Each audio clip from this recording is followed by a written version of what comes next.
है कि वो पर्टिकुलर बैक्टीरिया को इंगल्फ कर जाए, पूरा का पूरा निगल जाए, है ना। तो कैप्सूल उस पर्टिकुलर बैक्टीरिया को क्या करता है, बोलो मत प्रोटेक्ट यार। करता है कि ताकि कोई भी अदर माइक्रो ऑर्गेनिज्म उसको इंगल्फ ना कर पाए। ठीक है। उसके बाद सेकंड रोल ये भी रहता है कि पर्टिकुलर हम कई बैक्टीरिया को बोलते हैं कि ये पर्टिकुलर बैक्टीरिया क्या करता है, वायरुलेंस फैक्टर कॉज करता है। वायरुलेंस फैक्टर मतलब हम बोले जैसे साल्मोनेला टाइफी एक टाइफाइड अपने को क्या करता है, कॉज करता है। तो ये साल्मोनेला टाइफी को हम तब कहेंगे जब पर्टिकुलर उसके कैप्सूल में टाइफाइड कॉज करने वाले फैक्टर्स प्रेजेंट होंगे। मेरी बात समझ गए। तो ये जो डिसीज कॉजिंग एबिलिटी वाले जितने भी फैक्टर्स होंगे वो किसके पास होते हैं, कैप्सूल के पास प्रेजेंट होते हैं। ठीक है। चलिए अब पर्टिकुलर हम आ जाते हैं किसमें, साइटोप्लाज्म में आ जाते हैं, है ना। सेल वॉल आपका हो गया था। हाँ, एक चीज मैंने एक कल बेसिक बताया था आपको कि पर्टिकुलर हमने on the basis of cell wall bacteria को दो में क्लासिफाई किया गया था, एक ग्राम पॉजिटिव बैक्टीरिया और दूसरा ग्राम निगेटिव बैक्टीरिया। और ये जो क्लासिफिकेशन है किसने दिया था, एक साइंटिस्ट है, उनका नाम क्या है, क्रिस्टियन ग्राम। उनने क्या किया था, पर्टिकुलर स्टेनिंग टेक्निक के थ्रू दो बैक्टीरिया को डिवाइड किया था, एक ग्राम पॉजिटिव बैक्टीरिया और ग्राम निगेटिव बैक्टीरिया। ठीक है। अब कैसे हम बोलेंगे कि पर्टिकुलर बैक्टीरिया ग्राम पॉजिटिव है कि ग्राम निगेटिव, जब हम उस पर स्टेनिंग टेक्निक अप्लाई करते हैं। मैं अभी आपको नेक्स्ट जो यूनिट होगी उसमें स्टेनिंग टेक्निक भी पढ़ाऊंगा, है ना। तो एक बेसिकली ये कलरिंग की है एक टेक्निक जिसमें हम पर्टिकुलर बैक्टीरिया को क्या करते हैं, कलर अप्लाई करते हैं। तो जब हम कलर अप्लाई करते हैं, यदि पर्टिकुलर जो बैक्टीरिया है यदि वो पर्पल कलर शो करता है, ये ध्यान रखिएगा, है ना। कौन सा कलर, पर्पल कलर शो करता है, तो वो बैक्टीरिया को हम कौन से बैक्टीरिया बोलेंगे, ग्राम पॉजिटिव बैक्टीरिया। यदि पर्टिकुलर हमने फिर से कलर अप्लाई किया और कलर अप्लाई करने के बाद यदि वो पर्टिकुलर बैक्टीरिया कैसा शो करता है, पिंक कलर शो करता है, तो वो कौन सा कलर बैक्टीरिया कहलाएंगे, ग्राम निगेटिव बैक्टीरिया। तो ये on the basis of stains और कलर, है ना, पर्पल और पिंक कलर में हम क्या कर सकते हैं, डिफ्रेंशिएट कर सकते हैं, ना। तो ग्राम पॉजिटिव और ग्राम निगेटिव बैक्टीरिया में क्या बेसिक डिफरेंस है, ग्राम पॉजिटिव बैक्टीरिया क्या करता है, पर्पल कलर शो करता है स्टेनिंग टेक्निक में, और ग्राम निगेटिव बैक्टीरिया का शो करता है, पिंक कलर शो करता है। ठीक है। और बेसिक डिफरेंस और भी है, यदि हम सेल वॉल की बात करें तो ग्राम पॉजिटिव बैक्टीरिया जो होते हैं उनका पेप्टाइडोग्लाइकेन का अमाउंट क्या होता है, ज्यादा है। तो हाँ, सीधी सी बात है, यदि किसी बैक्टीरिया के अंदर पेप्टाइडोग्लाइकेन का अमाउंट ज्यादा है, इट्स मीन दैट उसकी सेल वॉल का थिकनेस क्या होगी, ज्यादा होगी, है ना। तो आपका ये मेजर डिफरेंस है gram positive gram negative bacteria में, कि पर्टिकुलर ग्राम पॉजिटिव बैक्टीरिया की सेल वॉल जो होती है वो कैसी होती है, थिक होती है। क्यों होती है थिक, क्योंकि उसमें पेप्टाइडोग्लाइकेन का अमाउंट ज्यादा होता है। और हमें पता है कि पर्टिकुलर बैक्टीरिया की जो सेल वॉल है वो किससे मिलकर बनी हुई होती है, पेप्टाइडोग्लाइकेन से। वैसे ही सेम यदि मैं बात करता हूं ग्राम निगेटिव बैक्टीरिया में, तो ग्राम निगेटिव बैक्टीरिया में पर्टिकुलर सेल वॉल कैसी होती है, थिन होती है। इट्स मीन दैट यदि कोई भी सेल वॉल थिन है मतलब उसमें पेप्टाइडोग्लाइकेन का अमाउंट कैसा है, कम है। तो ये दो मेजर डिफरेंस ध्यान रखिएगा। पर्टिकुलर बैक्टीरिया यहाँ पे दो भागों में डिवाइड हो गया है, एक ग्राम पॉजिटिव और दूसरा ग्राम निगेटिव। क्यों है, क्योंकि particular gram positive bacteria purple colour show करते हैं और ग्राम निगेटिव बैक्टीरिया कैसा शो करता है, पिंक कलर शो करता है, या कई जगह रेड भी आपको लिखा हुआ मिलेगा। ठीक है। अब इसकी पूरी टेक्निक क्यों पर्पल और पिंक कलर आते हैं, ये मैं आपको जब स्टेनिंग टेक्निक पढ़ाऊंगा तो बता दूंगा, है ना। चलिए साइटोप्लाज्मिक मेम्ब्रेन आ जाओ। पर्टिकुलर एक ऐसी मेम्ब्रेन जो किससे मिलकर बनी हुई है, फॉस्फोलिपिड और प्रोटीन से। ये बात ध्यान रखिएगा, किस किस से मिलकर बनी हुई है, फॉस्फोलिपिड और प्रोटीन से। ठीक है। पर्टिकुलर कौन सी चीज है, पर्टिकुलर बैक्टीरिया के अंदर आना है या बैक्टीरिया के अंदर बाहर जाना है, मतलब कोई भी मटेरियल का जो फ्लो है उसको रेगुलेट करने का काम कौन करता है, सेल मेम्ब्रेन करता है। ठीक है। एक और खास बात सेल मेम्ब्रेन की होती है कि ये डायनेमिक है, कि जिस कंडीशन में बैक्टीरिया को रहना है वो वहां पे इजिली क्या कर जाता है, एडॉप्ट कर जाता है। ठीक है। देन सेलेक्टिवली परमिएबल है, मतलब कौन सी चीज पर्टिकुलर एनवायरमेंट से इंटरेक्ट करवाना है उसके लिए एज अ बैरियर यहाँ पे ये क्या होती है, सेल मेम्ब्रेन खड़ी हुई होती है। यहां तक मेरी बात समझे, तीन चीजें हैं यहाँ पर। पहली बात, जो पर्टिकुलर बैक्टीरिया के प्लाज्मा मेम्ब्रेन है वो किससे मिलकर बनी हुई है, फॉस्फोलिपिड और प्रोटीन से मिलकर बनी हुई है, ठीक है। प्लस साइटोप्लाज्मिक मेम्ब्रेन क्या करता है, रेगुलेट करता है, किसको रेगुलेट करता है, फ्लो ऑफ मटेरियल्स, कौन सी चीज सेल के अंदर आनी है, कौन सी चीज सेल के बाहर जानी है। हर एक बैक्टीरिया डिफरेंट टेम्परेचर में इजिली अडॉप्ट हो जाता है with the help of cytoplasmic membrane. Third उसका फंक्शन ये है कि ये एक ऐसा बैरियर तैयार करती है कि पर्टिकुलर इन्वायरमेंट की चीज से कैसे इंटरेक्ट होना है उसके लिए सेल मेम्ब्रेन एक अपने आप को रेडी करता है कि पर्टिकुलर हाँ इससे इंटरेक्ट होना है, इससे इंटरेक्ट नहीं होना है। तो यहां तक इसका फंक्शन समझ में आ गया। Chaman Singh Rajput,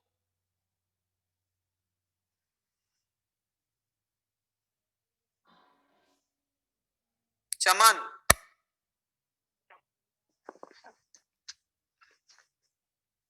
yes sir. Cytoplasmic membrane समझ में आया? Yes sir. Okay, Pradum,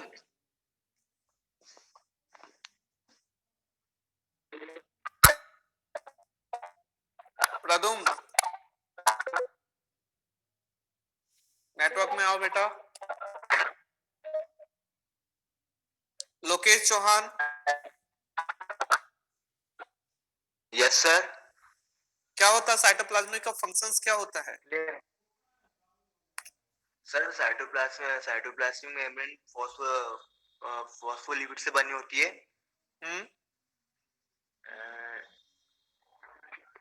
and sir इसका काम भी प्रोटेक्शन करना ही होता है। काय का प्रोटेक्शन?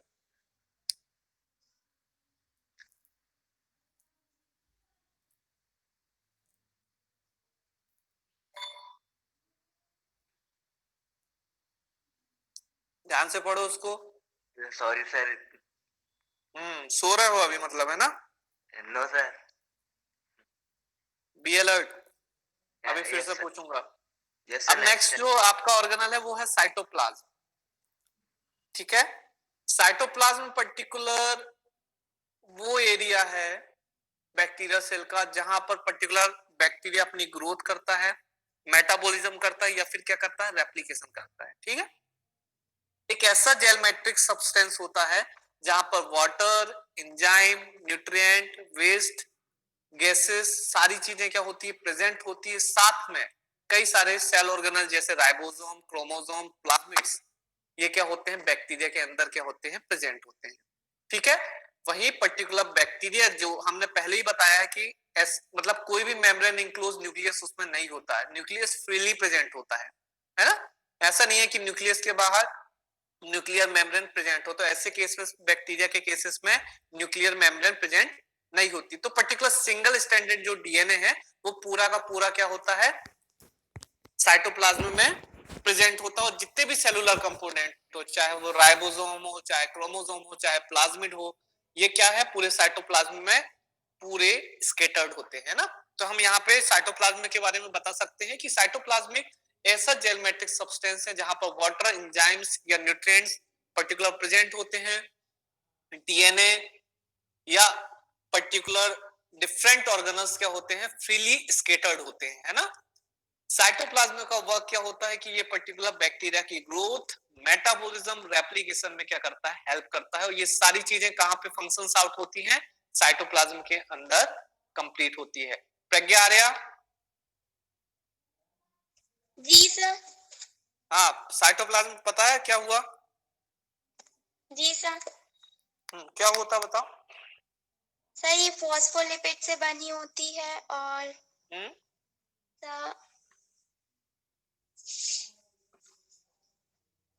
साइटोप्लाज्म फॉस्फोलिपिड से मिलकर बना हुआ होता है। अभी भी ध्यान नहीं है आपका?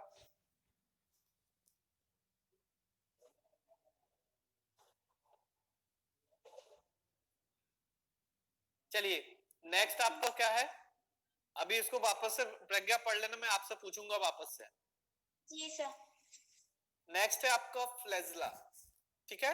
एक ऐसा हेयर लाइक स्ट्रक्चर जो पर्टिकुलर आपने देखा होगा, अभी मैं जब स्ट्रक्चर आपको बताया था तो पर्टिकुलर दो ऐसे करके बिल्कुल एक कॉर्नर पे एक हेयर लाइक स्ट्रक्चर्स आपको शो हो रहे होंगे, है ना।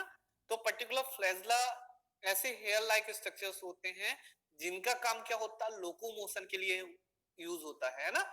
पर्टिकुलर यदि बैक्टीरिया को एक जगह से दूसरी जगह क्या करना, मूव करना है, तो वो किसकी हेल्प से मूव करते हैं, with the help of flagella करते हैं, ठीक है।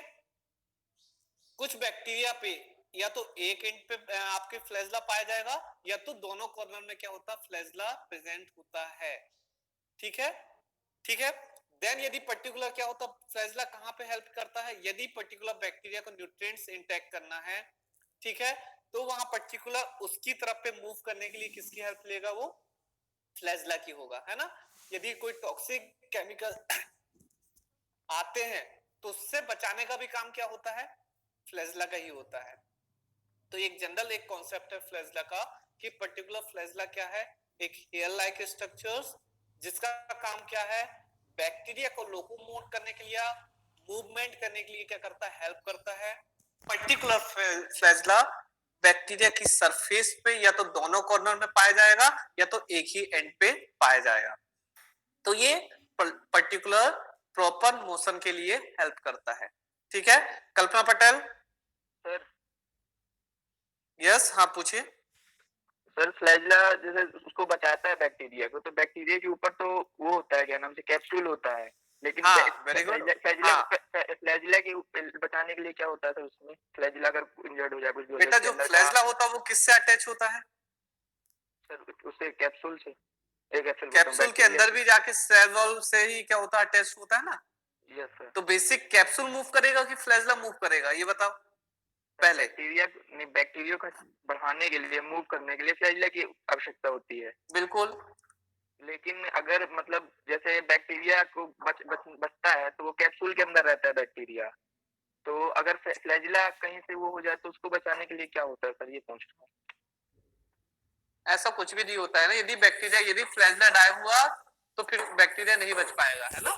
ऐसा नहीं है कि वो लाइफ स्पेन उसकी ज्यादा होती है, ऐसा ऐसा बिल्कुल भी नहीं होता है ना। Yes sir. ठीक है, अब नेक्स्ट जो कॉन्सेप्ट है वो कौन सा है, पिलस, है ना। ये आप देखना पूरा का पूरा एक ओवरऑल बैक्टीरिया की जो स्ट्रक्चर है, उसके स्ट्रक्चर में छोटे छोटे और स्मॉल हेयर लाइक प्रोजेक्शंस थे, है ना। तो पर्टिकुलर मैंने बताया था कि पिलस क्या होता है, डीएनए को एक्सचेंज करने के लिए या जीन ट्रांसफर के मेथड में क्या करता है, हेल्प करता है, ठीक है।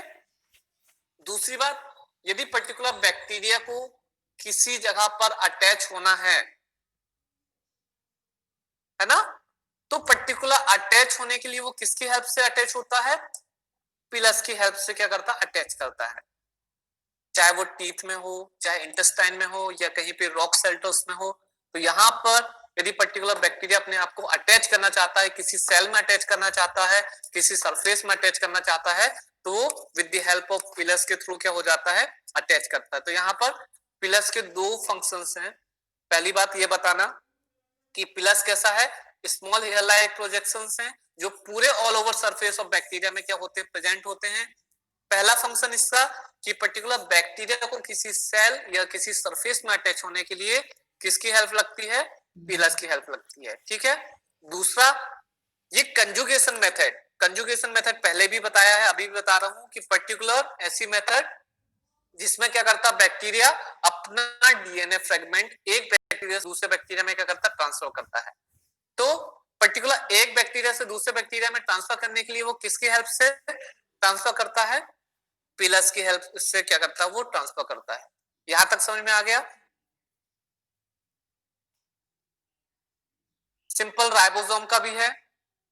राइबोसोम्स क्या है, प्रोटीन बिल्डिंग के लिए ऐसी फैक्टरीज क्रिएट कर रहा है ना, ट्रांसलेशन में हेल्प कर रहा है, सेम जैसा अपना यूकारियोटिक सेल्स पे जो फंक्शंस राइबोसोम परफॉर्म करता है, सेम बैक्टीरिया पे भी करेगा। बस अंतर यह है कि राइबोसोम पर्टिकुलर बैक्टीरिया में किस टाइप का पाया जाता है, 70S टाइप का पाया जाता है, और यूकारियोटिक सेल में कैसा पाया जाता है, 80S का पाया जाता है। ठीक है, एनी डाउट? सर साइटोप्लाज्म एक बार और समझा दीजिए। Cytoplasmic membrane, sir cytoplasmic. Cytoplasm है ना। देखिए साइटोप्लाज्म एक ऐसा जेल मैट्रिक्स का सब्सटेंस होता है जहां पर पर्टिकुलर बैक्टीरिया के ऑर्गेनल्स, चाहे वो राइबोसोम हो, चाहे क्रोमोसोम हो या प्लाज्मिड हो, वो क्या होते हैं, पूरी तरीके से स्केटर्ड होता है। मतलब एक लिक्विड फ्लूइड लाइक सब्सटेंस जो पूरा, मतलब सेल मेम्ब्रेन के यदि मैं एंटर करता हूं ना, तो सेल मेम्ब्रेन के अंदर मुझे कैसा शो होगा, बिल्कुल लिक्विड सब्सटेंस शो होगा, जेल टाइप का एक जेली लाइक स्ट्रक्चर शो होगा, जेली मैट्रिक्स शो होगा, जहां पर वाटर भी है, एंजाइम्स भी हैं, न्यूट्रिएंट्स भी हैं, वेस्ट गैसेस, सारी चीजें वहां पे प्रेजेंट हैं। ये चीज तो प्रेजेंट है, साथ में राइबोसोम भी है, क्रोमोसोम भी है, प्लाज्मिड, जितने भी हमने सेल ऑर्गेनल्स देखे ना बैक्टीरिया के स्ट्रक्चर्स में, वो सारे के सारे किस में प्रेजेंट होते हैं, साइटोप्लाज्म में। यदि मैं बोलूं कि बैक्टीरिया में डीएनए भी पाया जा रहा है, सिंगल स्ट्रैंड का डीएनए भी पाया जा रहा है, तो वो कहां पे फ्रीली स्कैटर्ड कहां पर पाया जाएगा, साइटोप्लाज्म में होता है ना। अब ये सारी चीजें जब प्रेजेंट है तो पर्टिकुलर बैक्टीरिया को अपना मेटाबॉलिज्म करना है या अपनी ग्रोथ करना है या तो रेप्लिकेशन करना है, जीन ट्रांसफर करना, तो सारे के सारे फंक्शंस कहां पे परफॉर्म होंगे, साइटोप्लाज्म में। कोई एक स्पेसिफिक ऐसा एरिया नहीं है जहां पर वो अपनी ग्रोथ करे। अब समझ में आ गया? सर एक बार साइटोप्लाज्मिक मेम्ब्रेन बता दीजिए ना। साइटोप्लाज्मिक मेम्ब्रेन पर्टिकुलर ऐसी मेम्ब्रेन जो किससे मिलकर बनी हुई है, फॉस्फोलिपिड और प्रोटीन से। बहुत सिंपल मेम्ब्रेन है, जैसे अपनी इधर डबल मेम्ब्रेन होती है ना, वैसा नहीं है, बिल्कुल एक सिंपल लेयर होती है जिस पर काय से मिलकर बनी है, फॉस्फोलिपिड और प्रोटीन से। अब एक ऐसा बैरियर की तरह ये रेगुलेट करती है कि कौन सा मटेरियल सेल के अंदर आएगा और कौन सा मटेरियल सेल के बाहर जाएगा। मतलब समझ गए? ऐसा नहीं है कि कोई भी सेल मेम्ब्रेन के थ्रू इजिली एंट्री कर जाए और इजिली आउट हो जाए, ऐसा नहीं होता। सेल मेम्ब्रेन एक प्रोटेक्टिव लेयर की तरह है कि पर्टिकुलर यदि कोई चीज एनवायरनमेंट से अंदर आनी है तो सेल मेम्ब्रेन उसको रेगुलेट करेगा कि चलो इसको अलाउ करें या ना करें। यदि कोई चीज बैक्टीरिया सेल के अंदर से बाहर जाना तो भी सेल मेम्ब्रेन क्या करेगा, एज अ प्रोटेक्टिव लेयर क्या होगा, रेडी रहेगा। ठीक है। प्लस हम बोलते हैं कि बैक्टीरिया यहाँ इस कंडीशन में भी पाया जा सकता है, उस कंडीशन में भी पाया जा सकता है, तो पर्टिकुलर सेल मेम्ब्रेन की वजह से वो क्या होता है, हर एक कंडीशन को इजीली एडॉप्ट कर जाता है। ठीक है। अब डाउट?